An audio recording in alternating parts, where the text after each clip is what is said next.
안녕하세요. 뜨거운 사랑을 받고 있지만 많은 이들이 정확히는 모르는 MBTI를 소개하는 국내 유일 진짜 MBTI 맛집 어세스타입니다.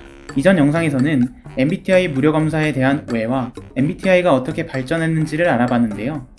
오늘은 선호 지표에 대해 알아보는 시간을 가져보려고 합니다. 여러분은 글씨를 쓸 때 어느 손으로 쓰시나요?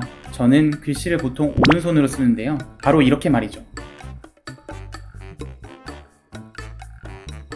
자, 그럼 왼손으로도 한번 써볼까요?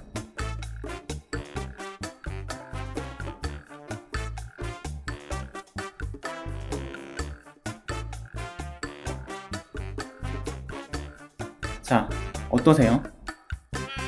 그냥 글씨를 못 쓰는 것 같은데? 제가 원래 좀 글씨를 잘 못 써요. 저는 오른손잡이인데요. 오른손으로 쓴 글씨가 조금 더 괜찮은 것 같죠?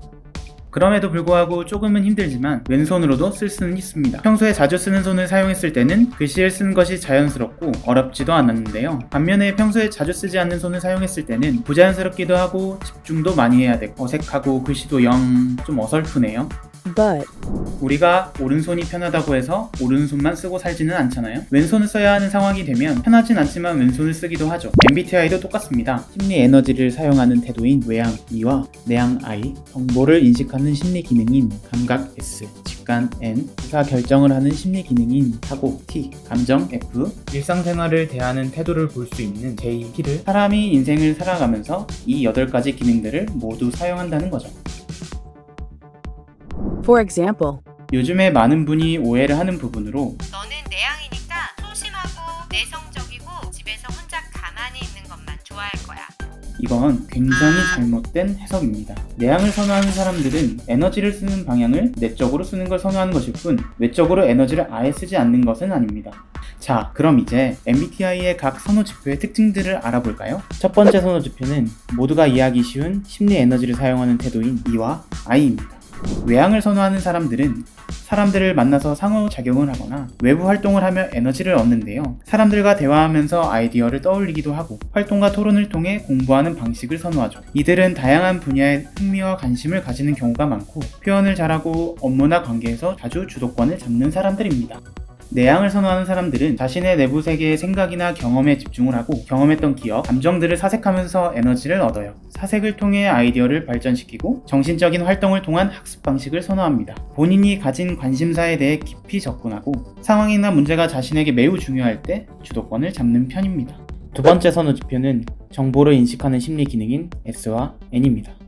감각을 선호하는 사람들은 말 그대로 감각적으로 느낄 수 있는 눈에 보이는 정보, 실제로 일어난 사실 등을 관찰하며 숲보다는 나무 하나하나를 세심하게 보는 현실에 살고 있는 사람들이죠. 직관을 선호하는 사람들은 미래의 가능성을 보는 면이 있고 상상력이 풍부하고 창의적인 언어를 사용해요. 나무보다는 숲을 보는 이들은 아이디어와 이론을 명백히 밝히기를 좋아한답니다.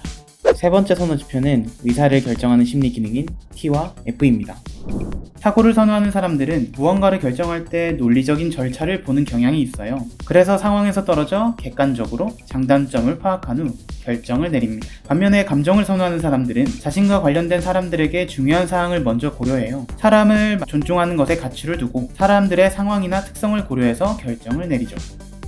마지막으로 네 번째 선호 지표는 일상생활을 대하는 태도를 볼 수 있는 J와 P입니다. 판단을 선호하는 사람들은 계획적이고 질서정연하게 생활하고 결정을 내리며 그대로 진행하고 싶어해요. 자신의 삶 자체에서 구조적, 조직적, 안정적인 것을 선호합니다. 인식을 선호하는 사람들은 유연하고 즉흥적인 방식으로 생활하고 삶을 통제하기보다는 경험하고 이해하고자 해요. 이들은 결론을 열어놓고 정보를 계속 수집하며 상황에 따라 대처를 잘합니다. 선호지표로 본 여러분은 어떤 쪽을 조금 더 선호하시나요? 위 내용을 보고 자신이 좀 더 선호할 것 같은 유형을 조합하여 자신의 유형을 추측해보는 것도 좋을 것 같습니다. MBTI는 나 자신을 찾고 최종적으로는 사람을 이해하는 도구입니다. 절대 MBTI는 사람을 판단하고 구분짓는 도구가 아닙니다. goodbye.